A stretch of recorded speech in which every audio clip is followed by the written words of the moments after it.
कड़ी मेहनत आपको वहाँ पहुँचा देती है जहाँ अच्छी किस्मत शायद आपको पहुँचा दे।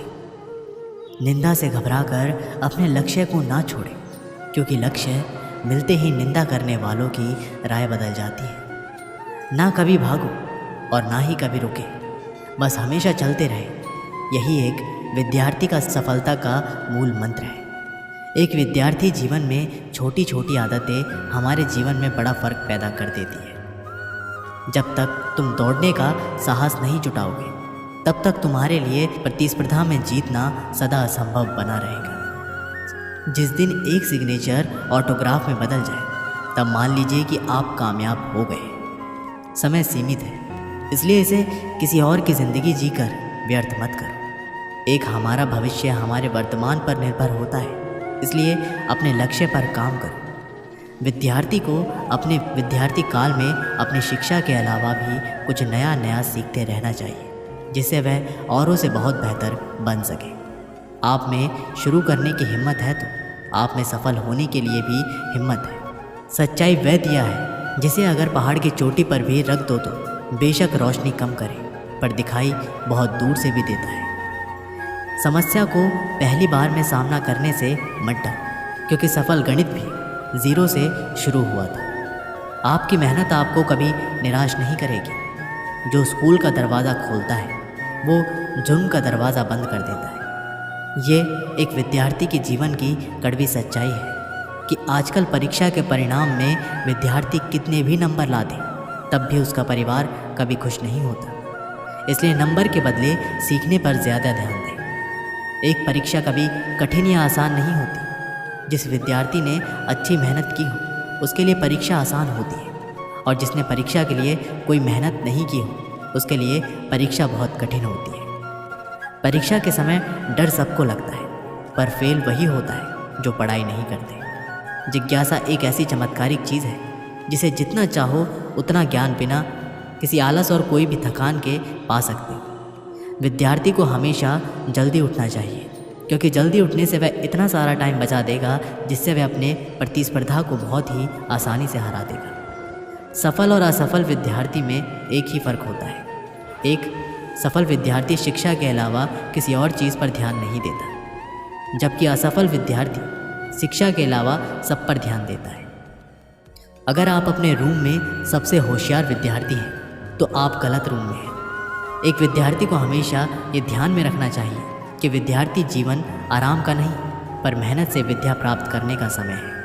हारने वाला विद्यार्थी जीतने वाले विद्यार्थी पर ध्यान देता है, जबकि जीतने वाले विद्यार्थी सिर्फ जीतने पर ध्यान देते हैं। लोग आपके बारे में क्या सोचते हैं, उससे ज़्यादा महत्वपूर्ण ये है कि आप लोगों के बारे में क्या सोचते हो, क्योंकि यही चीज़ आपका चरित्र निर्धारित करती है। एक सच्चा विद्यार्थी वही है जो खुद को साबित करने में नहीं, लेकिन खुद को औरों से बेहतर बनाने में ध्यान देता है।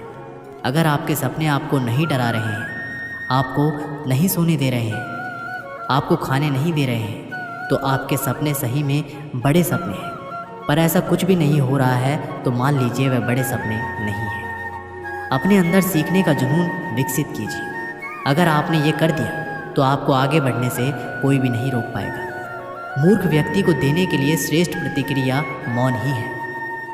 महत्वाकांक्षा के बिना बुद्धिमानी ऐसी ही है जैसे पर के बिना एक पक्षी। अगर आप वे नहीं कर रहे हो जो आपको पसंद है, इसका मतलब ये है कि आप अपना समय बर्बाद कर रहे हैं। अपने को परिस्थितियों का गुलाम कभी ना समझें। तुम स्वयं अपने भाग्य के विधाता बनो। एक दिन में नहीं होगा, लगे रहोगे तो एक दिन ज़रूर होगा। उठो, मुकाबला करो और जीतो। जीतने के लिए तुम्हें ना किसी की इजाज़त की ज़रूरत है और ना ही किसी की सिफारिश की। क्या आपने ऐसा कोई निर्णय लिया है जो वर्तमान में रिस्की है, पर आने वाले समय में बेहतरीन साबित होगा? अगर आपका जवाब हाँ है तो बहुत अच्छी बात है, पर अगर ना आए तो ज़रूर सोचिए और लीजिए। परफेक्ट परिस्थिति का इंतज़ार मत कीजिए। आज से अपने लक्ष्य को पाने के लिए पूरी ताकत झोंक दीजिए। सफलता इंतज़ार से नहीं, काम करने से मिलेगी। मैं रास्ते बदलता नहीं, रास्ता बनाता हूँ। सबको दो अवसर मिलते हैं, कुछ समय की तकलीफ़ और लंबे समय का आराम, या कुछ समय का आराम या लंबे समय की तकलीफ़। पता नहीं अंधविश्वास लोग दूसरा अवसर ही चुनते हैं। बड़े निर्णय लेते हुए डरना गलत नहीं है, पर डर के कारण बड़े निर्णय ना लेना गलत है। सफलता के लिए जीनियस से कहीं ज़्यादा ज़रूरी है कॉमन सेंस होना। कम शिकायतें, कम बहाने, कम टालमटोल, अधिक सफलता पाने का यही मूल मंत्र है। कभी कभी आपकी सफलता की राह में सिर्फ एक व्यक्ति बाधक होता है, वह जिसे शीशे में आप हर दिन देखते हैं। उन सभी रास्तों को छोड़ दो जो मंजिल की तरफ नहीं आते, भले ही कितने भी खूबसूरत हो। बोलकर पछताने से ना बोलना बेहतर है। ये महत्वपूर्ण नहीं है कि आप सफल हैं या नहीं, महत्वपूर्ण ये है कि आप उतने सफल हुए हैं या नहीं जितनी आपके भीतर क्षमता थी। विद्यार्थियों के अच्छे जीवन के लिए उनको मोटिवेट करना बहुत ही ज़रूरी है, क्योंकि मोटिवेशन उस बीमारी की दवा है जो विद्यार्थी को उनके लक्ष्य से नहीं भटकने देती। बहुत से विद्यार्थियों की ज़िंदगी में ऐसा पल भी आता है जिस समय उनको मोटिवेशन की बहुत ही आवश्यकता होती है, क्योंकि जब किसी बच्चे की लाइफ में दुख या परेशानी होती है, उस समय वे अपने तय किए गए लक्ष्य से दूर चले जाते हैं। और यही वह कठिन समय होता है जिसमें उनको एक अच्छी प्रेरणा और मोटिवेशन की ज़रूरत होती है। स्टूडेंट लाइफ जीवन के हर एक ज़िंदगी से बेहतर मानी जाती है, क्योंकि इस ज़िंदगी में विद्यार्थी बिल्कुल स्वतंत्र रूप से जीवन को जीते हैं। और इस समय विद्यार्थी की एबिलिटी कार्यों को करने के प्रति बहुत ही ज़्यादा होती है। इसके साथ साथ इस लाइफ में विद्यार्थी अपने आप को बहुत ही एक्टिव रखता है, जिससे वे किसी भी कठिन प्रश्न का या लंबे उत्तर को आसानी पूर्वक समझ सकता है, क्योंकि ये उम्र बहुत ही चंचल माना जाता है। यदि उन विद्यार्थियों को उनके दुख के समय अच्छे विचार और महत्वपूर्ण मोटिवेशन बातों को बताया जाए तो वे अपने लक्ष्य से परे नहीं होते, बल्कि अपने सपनों को पूरा करने के रास्ते में चल पड़ते हैं। इसलिए विद्यार्थी के जीवन में मोटिवेट विचार बहुत ही ज़रूरी है। दोस्तों, अब मैं आपको विद्यार्थी जीवन से जुड़ी कुछ ऐसी बातें बताता हूँ जिससे आपको पढ़ाई में मदद मिल सके और अपने लक्ष्य को प्राप्त कर सकें। जब आप पढ़ाई करने बैठें तो अपने आसपास से सभी ऐसी चीज़ों को हटा दें जो आपका ध्यान पढ़ाई से भटका सकती है। पढ़ाई करते समय ऐसी जगह बैठें जहाँ किसी भी तरह का कोई शोर शराबा ना हो। इसके साथ ही अगर आपके आसपास मोबाइल टीवी है तो उस जगह ना बैठें। कोशिश करें कि पढ़ने के लिए आप टेबल चेयर पर ही बैठें। इससे आप ज़्यादा देर तक पढ़ाई कर पाएंगे। और पढ़ाई करते समय फोकस बढ़ाने के लिए सबसे ज़रूरी है कि आप अपनी पढ़ाई के लिए एक रूटीन बना लें। टाइम टेबल बनाकर पढ़ाई की जाए तो हर चीज़ अच्छे से याद भी रहती है। इस टाइम टेबल को रोज़ाना फॉलो करना ज़रूरी है। इससे पढ़ाई समय से करने की भी आदत आसानी से बन जाएगी। साथ ही आप अच्छे से अपने स्टडी प्लान का पालन कर पाएंगे। रोज़ रोज़ एक ही समय पर पढ़ाई शुरू करने की आदत हो जाएगी तो पढ़ाई पर कंसंट्रेट और फोकस करने में भी आसानी होगी। हर रोज़ अपने लिए एक लक्ष्य निर्धारित करें। जब भी पढ़ाई करने बैठें तो अपने गोल पर ध्यान रखें कि आपको आज कितना पढ़ना है। जैसे कि आज आप पढ़ाई करने बैठे तो तय कर लें कि आज आपको किन चैप्टर को पूरा करना है, और इस गोल को पूरा करने के बाद ही आप अपनी जगह से उठेंगे। जब आप अपने तय किए गए स्टडी गोल्स को पूरा कर लेंगे तो आपको भी अच्छा लगेगा और आप रोज़ाना इसी तरह खुशी से पढ़ाई कर फोकस कर पाएंगे। और साथ ही साथ पढ़ाई के बीच में ब्रेक ज़रूर लें। कभी भी एक साथ पूरा सिलेबस ना पढ़ें। लगातार पढ़ाई करते रहने से आप लंबे समय तक कुछ भी याद नहीं रख पाएंगे। ऐसा करने से बचें। अगर आप चाहते हैं कि आपका पढ़ाई में और अच्छा फोकस हो तो आपको इस दौरान बीच बीच में छोटे छोटे ब्रेक लेने चाहिए। हालांकि इन ब्रेक्स में आपको टीवी या मोबाइल चलाने से दूर रहना चाहिए। कोशिश करें कि 30 से 40 मिनट की पढ़ाई करने के बाद आपको कम से कम 5 से 10 मिनट का ब्रेक ज़रूर लेना चाहिए। अक्सर आपने देखा होगा कि विद्यार्थी पूरा दिन घर में उछल कूद करता रहता है, ज़्यादा से ज़्यादा बाहर खेलता है, लेकिन जैसे ही उसको पढ़ने के लिए बैठाया जाता है उसे आलस या सुस्ती आने लगती है और वह पढ़ाई से कतराने लगता है। आपने सुना होगा, जो समय के साथ चलता है वो पूरी दुनिया जी सकता है। समय एक ऐसा चक्र है जो रंग को राजा बना सकता है और राजा को रंग बना सकता है। इसलिए समय के महत्व को समझिए और उसका उपयोग कीजिए, दुरुपयोग नहीं। ये फिर लौट कर नहीं आने वाला, इसलिए इसके साथ चलिए, ना आगे और ना पीछे, केवल साथ। और आप अपने प्रति अनुशासित रहें, क्योंकि एक विद्यार्थी की पहचान उसका अनुशासन ही होता है। जब आप अनुशासित होंगे तब आपको ये ज्ञात होगा कि कौन सा कार्य करना आवश्यक है और कौन सा नहीं। किसी विद्यार्थी के पास अनुशासन होना ही उसकी सबसे बड़ी सीख है। आपको सोचकर परेशानी हो रही होगी कि आखिर ये मैनेज कैसे होगा। जाहिर सी बात है, परेशानी तो होगी ही, क्योंकि इसे भी आपको ही मैनेज करना है। मैं आपको एक बात याद दिला दूँ कि जो काम शुरू में कष्टदायक होता है वो बाद में फलदायक भी होता है।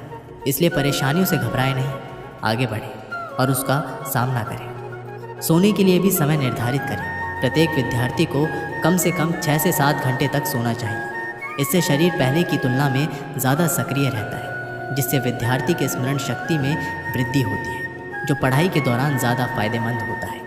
अक्सर विद्यार्थी द्वारा पूछा जाता है कि पढ़ाई कैसे करें ताकि मन लगे। इंसान का मन बहुत चंचल होता है, एक पल में यहाँ तो दूसरे पल में वहाँ चला जाता है।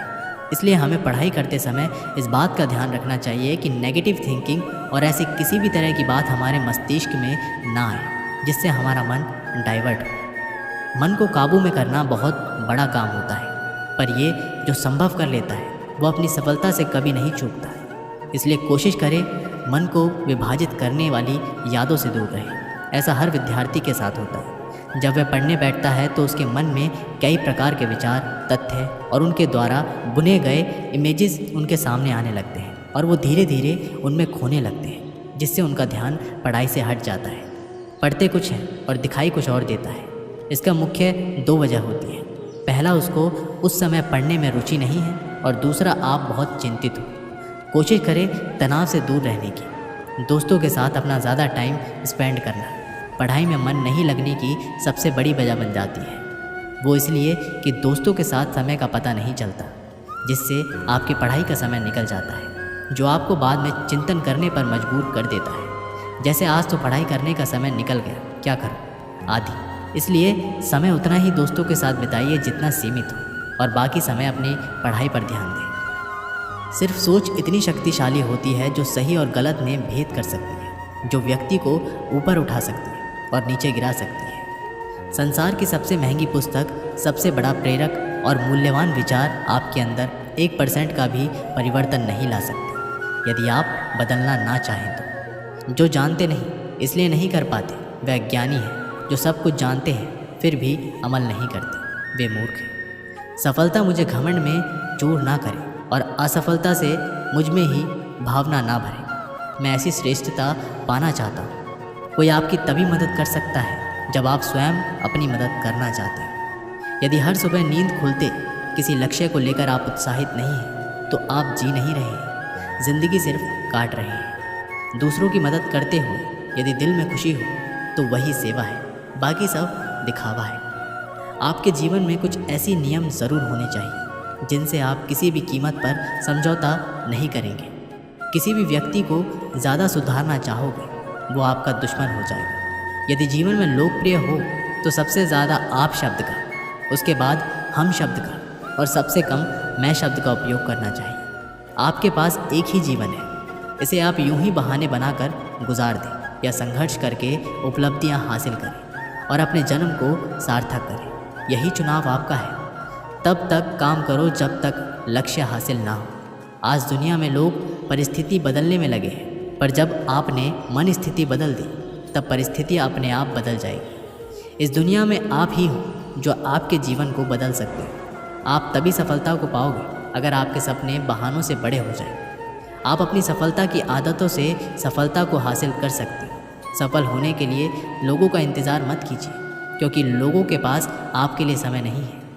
कुछ लोगों का सफल होने का सपना होता है, जबकि कुछ लोग सुबह उठकर उस काम पर करने लग जाते हैं। सबसे बड़ा रिस्क ना लेना है। आपका सबसे अच्छा दोस्त कभी नहीं चाहेगा कि आप उनसे बेहतर हो, इसलिए अपने आप को खुद ही बेहतर बनाने की कोशिश करनी चाहिए। एक सफल व्यक्ति फल को देखता है, जबकि असफल व्यक्ति फल को प्राप्त करने के लिए कितना दर्द सहना होगा उसे देखता है। एक मूर्ख व्यक्ति प्लान के जरिए एक बुद्धिमान व्यक्ति को भी हरा सकता है। आप कभी भी नदी में कूदे बिना उसकी गहराई का अंदाज़ा नहीं लगा सकते। जब लोग छोड़ दें तब भी जीतने वाला व्यक्ति उसको छोड़े बिना उस पर लगा रहता है। यही जीतने वाले व्यक्ति और हारने वाला व्यक्ति में अंतर है। जीतने वाले और हारने वाले व्यक्ति में सिर्फ अंतर यही है, जीतने वाला जो करता है वो हारने वाला व्यक्ति करना नहीं मांगता। हार हारने वाले को हराती है, जबकि जीतने वाले को प्रेरणा देती है। अपने लक्ष्य को कभी भी किसी को मत कहें, उन्हें आपके परिणाम दिखाएं। नकारात्मक मन कभी आपको सफलता नहीं दे सकता। कोई भी इंसान उस सफल व्यक्ति के पीछे का संघर्ष नहीं देखता। अगर आपको आपके जीवन में या विद्यार्थी जीवन में सफल होना है तो खुद से काम करने से पहले एक प्रश्न पूछें, क्या ये सही कार्य है या सरल कार्य है? सफलता के लिए कोई एलिवेटर नहीं है, आपको अपने आप ही सीढ़ियाँ चढ़नी होंगी। 5 AM इसे अभी लिख दो, क्योंकि यही समय है जब सफल विद्यार्थी जागता है या सोने जाता है। 3 चीज़ों को बदलो, बहानों को अपने प्रयत्नों से, आलस को निश्चय से और समस्या को मौके से। परिवर्तन उसे मत दो, क्योंकि ये एक चीज़ है जो आपको सबसे जल्दी आगे ले जा सकती है। परिवर्तन और संघर्ष से सिर्फ एक कायर इंसान ही डरता है, सफल और हिम्मत वाला व्यक्ति नहीं। अनुशासन ही सिद्धि और लक्ष्य को जोड़ने वाला पुल है। आपको सफलता चाहिए तो आपको उसकी कीमत के लिए भी तैयार रहना होगा। अगर आपको सफल होना है, वह आपको विद्यार्थी जीवन में हो या फिर आपके जीवन में, तो सिर्फ 2 शब्द जान लीजिए, और वो है अभी। जो करना है वो अभी काम करें। प्रश्न पूछना और उसका जवाब जानने के लिए चेष्टा करना, वो एक विद्यार्थी का एक विशिष्ट लक्षण है। अपने स्वास्थ्य पर ध्यान देना मत भूलें, क्योंकि ये वही चीज़ है जिसे आप अपने लक्ष्य पर पहुंच सकते हैं। अपने आप को कमज़ोर मानना ही सबसे बड़ी कमज़ोरी है। हमें समुद्र की तरह बनना चाहिए, जैसे उसमें हज़ारों नदियाँ जाने के बावजूद भी उसके स्वभाव में कोई परिवर्तन नहीं होता। उसी तरह हम भी कितने भी सफल हो जाएं, हमारा स्वभाव को जिसने आपको इतना सफल बनाया उसको कभी भी भूलना नहीं चाहिए। एक दिन की बात है, 2 मित्र सोहन और मोहन अपने गांव के मंदिर की सीढ़ियों पर बैठकर बात कर रहे थे। इतने में एक तीसरा व्यक्ति जतिन उनके पास आया और उनकी बातों में शामिल हो गया। तीनों दिन भर दुनिया जहां की बातें करते रहे। कब दिन ढला, कब शाम हुई, बातों बातों में उन्हें पता ही नहीं चला। शाम को तीनों को भूख लग गई। सोहन और मोहन के पास क्रमशः 3 और 5 रोटियां थीं, लेकिन जतिन के पास खाने के लिए कुछ भी नहीं था। सोहन और मोहन ने तय किया कि वे अपने पास की रोटियों को आपस में बांटकर खा लेंगे। जतिन उनकी बात सुनकर प्रसन्न हो गया, लेकिन समस्या ये खड़ी हो गई कि कुल 8 रोटियों को तीनों में बराबर कैसे बांटा जाए। सोहन इस समस्या का समाधान निकालते हुए बोला, हमारे पर कुल 8 रोटियां हैं, हम इन सभी रोटियों के 3-3 टुकड़े करते हैं। इस तरह हमारे पास कुल 24 टुकड़े हो जाएंगे। उनमें से 8-8 टुकड़े हम तीनों खा लेंगे। मोहन और जतिन को ये बात जच गई और तीनों ने वैसा ही किया। रोटियां खाने के बाद वे तीनों उसी मंदिर की सीढ़ियों पर सो गए, क्योंकि रात काफ़ी हो चुकी थी। रात में तीनों गहरी नींद में सोए और सीधे अगली सुबह ही उठे। सुबह जतिन ने सोहन और मोहन से विदा ली और बोला, मित्रों, कल तुम दोनों ने अपनी रोटियों में से तोड़कर मुझे जो टुकड़े दिए उसकी वजह से मेरी भूख मिट पाई। इसके लिए मैं तुम दोनों का बहुत आभारी हूँ। यह आभार तो मैं कभी नहीं चुका पाऊँगा, लेकिन फिर भी उपहार स्वरूप मैं तुम दोनों को सोने की ये 8 गिन्नियाँ देना चाहता हूँ। ये कहकर उसने सोने की 8 गिन्नियाँ उन्हें दे दी और विदा लेकर चला गया। सोने की गिन्नियाँ पाकर सोहन और मोहन बहुत खुश हुए। उन्हें हाथ में लेकर मोहन ने बोला, जाओ मित्र, ये 8 गिन्नियाँ आधी आधी बांट लें। तुम 4 गिन्नी लो और 4 गिन्नी मैं लेता हूँ। लेकिन मोहन ने ऐसा करने से इनकार कर दिया। वह बोला, ऐसा कैसे? तुम्हारी 3 रोटियाँ थीं और मेरी 4। मेरी रोटियाँ ज़्यादा थीं, इसलिए मुझे ज़्यादा गिन्नी मिलनी चाहिए। तुम गिन्नी लो और मैं 5 लेता हूँ। तुम 3 गिन्नी लो, मैं 5 लेता हूँ। इस बात पर दोनों में बहस छिड़ गई। बहस इतनी बढ़ गई कि मंदिर के पुजारी को बीच बचाव के लिए आना पड़ा। पूछने पर दोनों ने एक दिन पहले का किस्सा और सोने की गिन्नियों की बात पुजारी को बता दी। साथ ही उनसे निवेदन किया कि वे ही कोई निर्णय करें। वे जो भी निर्णय करेंगे उन्हें स्वीकार होगा। यूँ तो पुजारी जी को मोहन की बात ठीक लगी, लेकिन वे निर्णय में कोई गलती नहीं करना चाहते थे, इसलिए बोले, अभी तुम दोनों ये गिन्नियाँ मेरे पास छोड़ दो। आज मैं अच्छी तरह से सोच विचार कर लेता हूँ। कल सुबह तुम लोग आना, मैं तुम्हें अपना अंतिम निर्णय बता दूंगा। सोहन और मोहन सोने की गिन्नियाँ पुजारी जी के पास छोड़कर चले गए। देर रात तक पुजारी जी गिन्नियों के बंटवारे के बारे में सोचते रहे, लेकिन किसी उचित निष्कर्ष पर नहीं पहुंच सके। सोचते सोचते उन्हें नींद आ गई। वो सो गए। नींद में उन्हें एक सपना आया। उस सपने में उन्हें भगवान दिखाई पड़े। सपने में उन्होंने भगवान से गिन्नियों के बंटवारे के बारे में पूछा तो भगवान बोले, सोहन को 1 गिन्नी मिलनी चाहिए और मोहन को 7। ये सुनकर पुजारी जी हैरान रह गए और पूछ बैठे, ऐसा क्यों प्रभु? तब भगवान जी बोले, देखो, सोहन के पास 3 रोटियां थीं जिससे उसने 9 टुकड़े किए। उन 9 टुकड़ों में से 8 टुकड़े उसने खुद खाए और 1 टुकड़ा जतिन को दिया। वही मोहन ने अपनी 5 रोटियों में से 15 टुकड़े किए और उसमें से 7 टुकड़े जतिन को देकर खुद 8 टुकड़े खाए। क्योंकि सोहन ने जतिन को 1 टुकड़ा दिया था और मोहन ने 8, इसलिए सोहन को 1 गिन्नी मिलनी चाहिए और मोहन को 7। पुजारी जी भगवान के इस निर्णय पर बहुत ही प्रसन्न और उन्हें कोटि कोटि धन्यवाद देते हुए बोले, प्रभु, मैं ऐसे न्याय की बात कभी सोच ही नहीं सकता था। अगले दिन जब सोहन और मोहन मंदिर आकर पुजारी जी से मिले तो पुजारी जी ने उन्हें अपने सपने के बारे में बताते हुए अंतिम निर्णय सुना दिया और सोने की गिन्नियाँ बांट दी। दोस्तों, इस कहानी से हमें सीख मिलती है कि जीवन में हम जब भी कोई त्याग करते हैं या काम करते हैं तो अपेक्षा करते हैं कि भगवान इसके बदले हमें बहुत बड़ा फल देंगे। लेकिन जब ऐसा नहीं हो पाता तो हम भगवान से शिकायत करने लग जाते हैं। हमें लगता है कि इतना कुछ त्याग करने के बाद भी हमें जो प्राप्त हुआ वो बहुत कम है। भगवान ने हमारे साथ अन्याय किया है, लेकिन वास्तव में भगवान का न्याय हमारी सोच से परे है। वह महज हमारे त्याग को नहीं बल्कि समस्त जीवन का आकलन पर निर्णय लेते हैं। इसलिए जो भी हमें मिला है उसमें संतुष्ट रहना चाहिए और भगवान से शिकायत नहीं करनी चाहिए, क्योंकि भगवान का निर्णय सदा न्याय संगत होता है और हमें जीवन में जो भी मिल रहा होता है वो बिल्कुल सही होता है। तो दोस्तों, ये वीडियो यहीं पर समाप्त होती है। आशा करते हैं कि आप लोगों ने इस वीडियो से बहुत कुछ सीखा होगा। मिलते हैं एक नई वीडियो के माध्यम से। तब तक के लिए अपना ख्याल रखिएगा और कमेंट बॉक्स में ज़रूर लिखिएगा। जय श्री कृष्ण।